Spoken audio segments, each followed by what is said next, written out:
Oh, King Lear, another great Shakespearean love story. Oh, wait.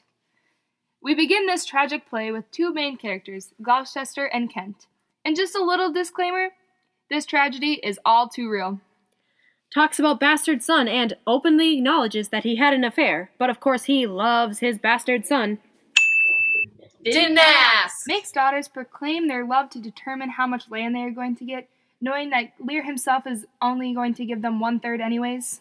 Disowns only daughter that actually loves him. And then Lear banishes Kent, the only person that isn't scared to be real with him. Other than the fool, but we will get to that later.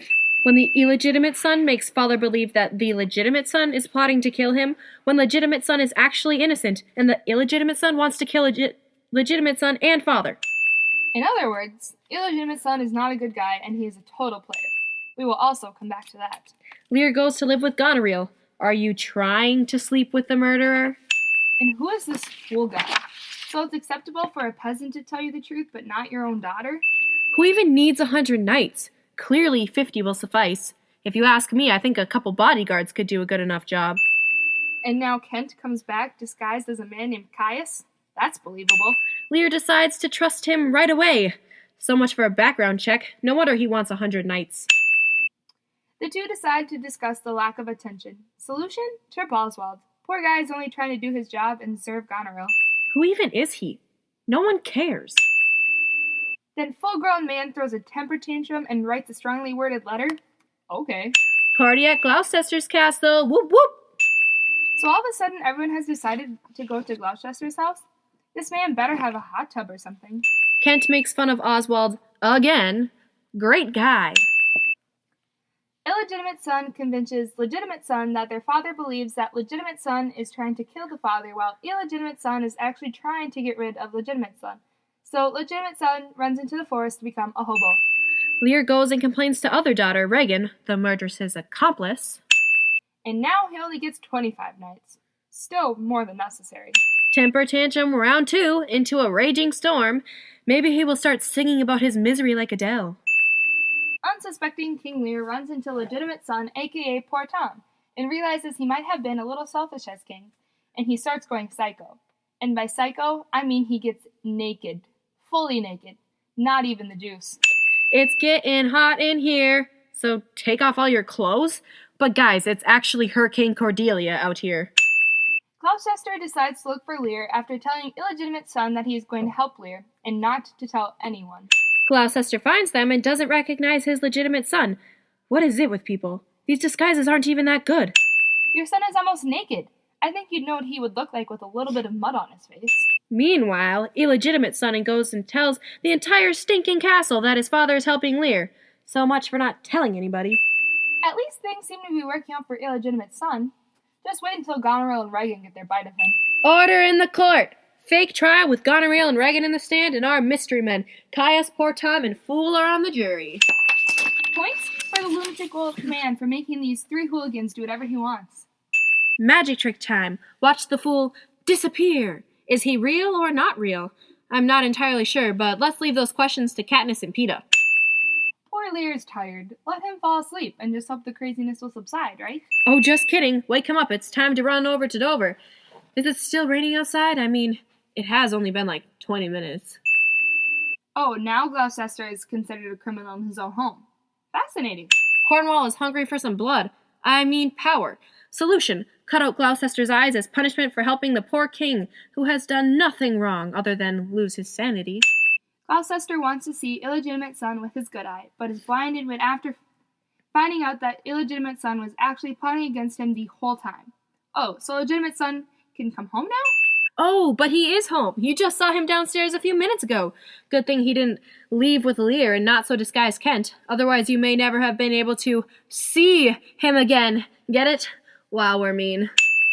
Just when you start to think the story couldn't get any worse, it does. One of Gloucester's loyal peasants kills Cornwall for plucking out Gloucester's eyes, and then Regan kills the peasant. Side note, I feel like this circle of death is a common occurrence in Shakespearean plays. Didn't we see this in Romeo and Juliet? Exactly. And how dare a member of the hoi polloi question the nobility's oh-so-wise acts? I think this peasant was a great guy. Once Goneril catches wind of the news, all hell breaks loose. No, we are not talking about Dante's Inferno. She starts to feel threatened by her widowed sister and fears she will steal Edmund away, her on-the-side boy toy. Not sure how it can be considered stealing when he isn't yours to begin with. Back off, woman. Goneril is such a sloot, am I right?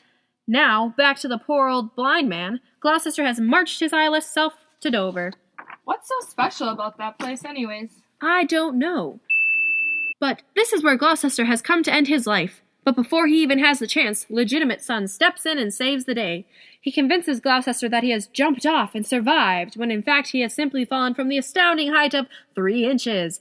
I didn't know becoming blind takes away your depth perception, and ability to tell passing time, or how hard your body hit the ground.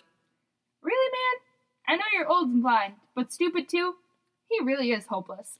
Now that the whole clan has moved to Dover, we can really hop on the death train. Toot toot! Oswald, one of Goneril's spineless servants, tries to kill Gloucester to end the betrayal once and for all, but legitimate son saves the day once again and kills Oswald. Prepare for the bloodbath, everyone. Well, not an actual bloodbath. Who do you think we are? Cornwall? Jeez, this legitimate son guy sounds really awesome. Illegitimate son really is a jerk. Too bad Gloucester couldn't see that. Too far? Yep. I guess he was blind before he was blind.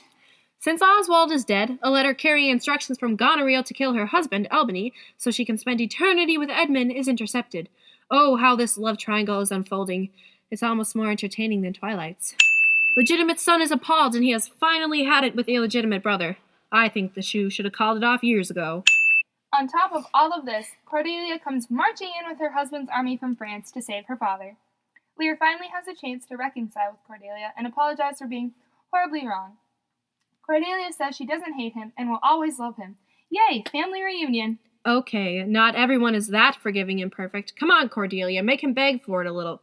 Like he basically called you an unloving liar. That's gotta hurt a little bit. Since Lear can finally be happy again, it only makes sense that his world will come crashing down on him. For the second time. Seriously, is there any comic relief in this play? The French army has been defeated by Goneril and Regan's army, probably made up of all their dad's old knights that he couldn't keep. And Lear and Cordelia are locked away to be killed shortly.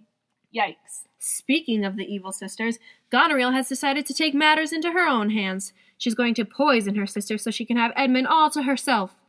Are we sure this isn't a dramatic soap opera? Because that's what it feels like. I guess the two worst people in the history of ever deserve each other. Thankfully, Albany discovers the truth and wants Edmund and Goneril arrested for treason. If I were Albany, I'd want a little more than that. I guess him calling her the devil is a little bit better, but not good enough, man. She is a lying, cheating, murderous, horrible person! Wow, crap really has hit the fan. And get this, the death toll is about to increase even more. Prepare the grave diggers. Someone called Jerry Cruncher. He is definitely going to want to get in on this. Before Edmund is taken away, Edgar comes and stabs him, and Regan dies due to the poison. After Edgar kills his brother, he finally reveals his identity to his father. Well, it's about time, don't you think? Yeah, but then he dies suddenly from a heart attack since he can't withstand the joy, because that's a realistic death. How about he dies of the stupidity surrounding him? That's a little better. If you want to continue the stupid death scene, we should talk about Cordelia's. They try to be sneaky and make it look like she commits suicide. Yes, because all of their plans have worked thus far. So Cordelia dies, and then King Lear plunges back into insanity, and he actually believed that feather moved. Now Lear dies and nobody knows how or why, but oh, the show's pretty much over. Thank goodness. So Kent is depressed for yet another death, and he decides to join the fishes.